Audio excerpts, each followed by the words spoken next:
So we're back over here with the Biohazard, draining the gas now.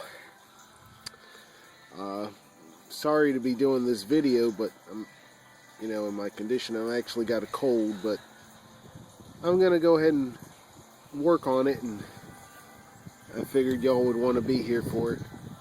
But I posted on Small Engine Repair Bricks and Stratton group last night and Sprocket's Garage about my situation, and they said most likely it's the butterfly in here in the carburetor, and that's where that little screw came from.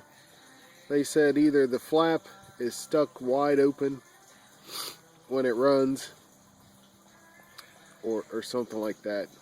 But yeah, that's what I'm gonna check. And so now I'm gonna take the carburetor apart, and I'll show you if that's the case.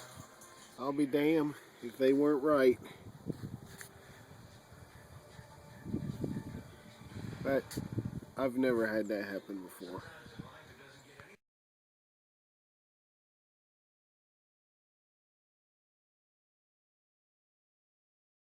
It was a lot of heartache for a simple fix. All I did was put in some different screws of another carburetor. I did notice it's got a little tiny bit of play in it. That might have been why it shook out in the first place.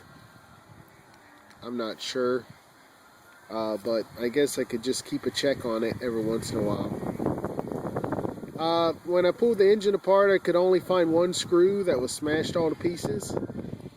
So maybe I lost the second screw later on, and and you could see the marks here and the marks on the inside of the carburetor where it had gotten stuck.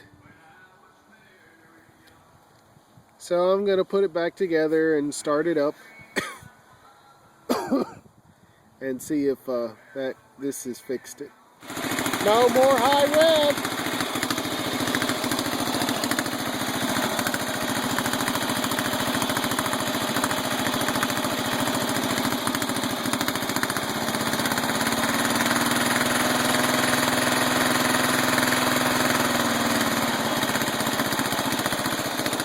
I can't believe that was the issue.